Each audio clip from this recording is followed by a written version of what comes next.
Hello learners, welcome to this session. The topic which we are talking about today is nutrition and nutritional health, which concerns all of us. All of us are worried about what is nutrition and how it is a challenge towards meeting the goals of sustainable development. So learners, let us begin the session. What is nutrition if I ask you? Nutrition relates to our food habits, our diets, whatever we are growing in our fields, and how does it affect our health. So it is believed that nutrition is the science of food. Yes, obviously, because it has so much of in it which explains that what are the chemical components of the food that we are eating, how does it contribute towards our health, and it also has a relationship, as I said, with the health of human beings. It is very important to have a nutritious diet, to have nutrition in our food, and there are so many criteria which have been given. But one thing which is very important for us to understand today, learners, is that nutrition is a double-edged sword. Why do we say this? Because certain countries are there where, of course, undernutrition, malnutrition is a problem, but on the other hand, there are also countries where overnutrition is a problem. Scarcity of certain nutrients in our food or the excess of certain nutrients in our diet, everything causes problem. Yes, we do need certain nutrients which are essential for our healthy survival. We need so much to have in our food that we are taking in, but also there are certain things which shouldn't exceed the prescribed limits or the standards. When I say it is the science of food, that clearly explains that it has a relationship with what is the constituent or what are the chemicals which are present in the food today, what are the properties of the different food items, the different cereals, the eatables that we are consuming today. What all does it contain? Because this aspect is hardly taken care of.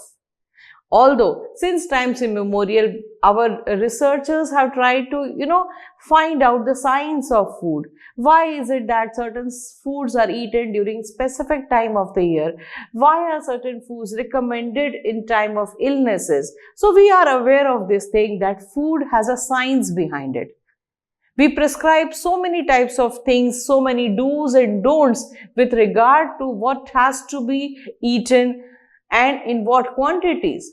But the detailed study, the detailed knowledge comes in the form of the nutritional sciences or the nutritional studies, and it is very essential, and we must understand that it is a problem towards attainment of the sustainable development goals, because it is very essential for the human beings to have nutrition and taking care of the nutritional health. Let us talk in detail about all these issues. What is good nutrition? If I ask you, so you will say yes, having healthy diet, eating lot of fruits, vegetables, consuming milk, yes, that gives me good nutrition. But how far it is true? That we don't know. We know that yes, eating green vegetables and having a balanced diet is good for us, it's good for our health. So that means it is a good nutrition, but however, it is not true. When I talk about nutrition, it depends on so many factors. And there are certain criteria which decide that what is good nutrition, because the nutrition may be good for a child, may not be good for an elderly person. The nutrition may be good or essential for me, may not be working for the person who works in field all the day long. So that means the different components of the nutrition which are there have to be taken in different amounts, in different quantities, so as to say that it is a good nutrition. So first aspect is yes, age and nutritional requirement varies. Learners, you know this thing. The infants, the toddlers, the children, the adolescent, the youth, the elderly, at every stage of life, the nutritional requirements are different. We cannot have a prescribed diet plan for all the age groups of the people, and you are aware of this thing. There is so much of awareness regarding this, that what has to be fed to a child will be entirely different for those who are working class, for those who are elderly. The metabolism is different. The body needs are different. So we have to take it, we have to charter that. Okay, so that type of chartering is very essential to calculate that what nutrients are required at what stage of our lives. Do we take care of that? As we grow up, have we changed our diet plans? Are we not consuming the same kinds of foods throughout our lives? Does it contribute towards good health? Need to check. Then gender. Yes, the male and the female body is different. The requirements are different. So therefore, when we say the nutritional requirements, they vary, and also it varies according to the age of that gender also. So according to the physique, according to the metabolism, according to different bodily requirements, the nutrition has to be different. Again, the question is, do we in our families have different charts? For women, for men, depending upon nutrition what they require, it is not so. And thirdly, the type of work that we do. You know, food gives us energy. We have read in our junior classes, food gives us energy to do certain work. So that food means what? Nutrition. There are people who do lot of physical work. There are people who do lot of mental work. There are people who remain standing throughout the day. So the work pattern is different. So the different nutrients that they need to check. We have to understand these phenomena which are very, very essential. What is the importance of good nutrition? Yes, first and foremost, we know that a nutritious diet, the nutrients when you have, you are in a good health. Now to have that good health, again you need to check what age group you belong to, what sex you belong to, what work do you do. And then only it will contribute to the good health, otherwise not. Yes, it helps in the economic development. Learners, when we are sick, we do not go to our work. We do not do our duties properly. That is an economic loss. And when we see it from the broader perspective of the whole nation, we find that people are not working according to their capacities. The efficiency is very low because of the fact that they are not fed properly. So our economy depends to a larger extent on the nutrition also. And it gives more avenues for education, livelihood. So these things are interlinked with each other. What is there on our tables to eat has a relationship with so much which is happening outside. It helps to build economy. It helps in spreading of education. We are able to contribute more, and we have ample means of livelihood in this context. The question now comes, yes, very preliminary question, that what are the types of nutrients? Yes, carbohydrates, fats, proteins, minerals, vitamins and rough phase. We know all about this thing, and we have a gimmick nowadays that cut down on carbs, because it increases the body weight. They are all essential. Some are micronutrients, some are macronutrients. The carbohydrates, the fats, the proteins, they're the macronutrients. You need them in a larger quantities. And that differentiates the concept of the undernutrition and malnutrition. And the vitamins, minerals, these are what? These are micronutrients. You don't need them in large quantities, but of course you need them. And vitamins are water soluble and fat soluble, learners. Vitamin B and vitamin C are water soluble vitamins. Means you need to have them regularly in your diets. They are not stored in any of your body parts. They flush out easily from your bodies. And therefore it is recommended to have a lot of vitamin C, vitamin B in your diets. But there are certain like A, E and K, they are the fat soluble vitamins. They are stored in your body parts. So these are the type of nutrients, and again when I was talking about the age, gender and other things, relate to it. You need to have proper consultations that in what quantities, what ratios do these nutrients should be there in your diet so as to have, yes, good health and productivity and efficiency and lot more things. And nutrition science, has got different aspects. So I am now on nutrition science. Okay, we have understood about nutrition. So nutrition science has got different aspects. When I say that it is a life science aspect of nutrition science, that means that it explains that why carbohydrates is essential, which body organs require more vitamins, more minerals, proteins are required for different body organs. So it explains the survival, the maintenance of the bodily functions, the organs, the organ systems. That aspect of the nutrition is life science nutrition, which explains the survival of the human beings because of the nutrients which are essential. The social nutrition explains that why there is a gap, intergenerational gap, intragenerational gap between the nutrients distribution in our families, within societies, within countries. You can easily get lot many examples out of it. Socially also, why there are, I can give you so many examples where we have certain families where the women are denied access to nutritious food. That is a social aspect where we see that all members of the family or society, in our societies also, you find there are certain classes of the people who are devoid of the nutritious food. They eat unhealthy, unhygienic, stale food, which is, rotten at certain times also. So we have to look into this aspect also. And eco-nutrition is also very important, because in the rush towards commercialization of agriculture, we have lost our bondages with the traditional foods that we used to consume. So ecologically, environmentally, it is important that we give emphasis to a lot of the traditional varieties of the food items which we consume, which we grow, which are important for our maintenance of the healthy lifestyle.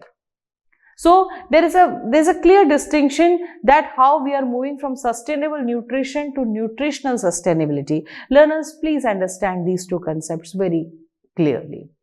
When I say sustainable nutrition, means producing enough so that everybody gets access to food. Everybody gets to eat the fruits, the vegetables, the cereals, whatever is important, the dairy products. Everybody has access. That is a sustainable nutrition. So that in our farms, we also grow the crops in such a manner that everybody can eat it. Everybody can have access to it. When I say nutritional sustainability, means look into the environmental, the social concept also while making use of the nutritional science. So our agriculture patterns, our biodiversity, our social setup must be in such a way that we move towards nutritional sustainability. We are on challenges to sustainable development, and in every aspect we are dealing with this. Learners, you know what is goal number 2? SDG goal 2 aims to end hunger and all forms of malnutrition by 2030.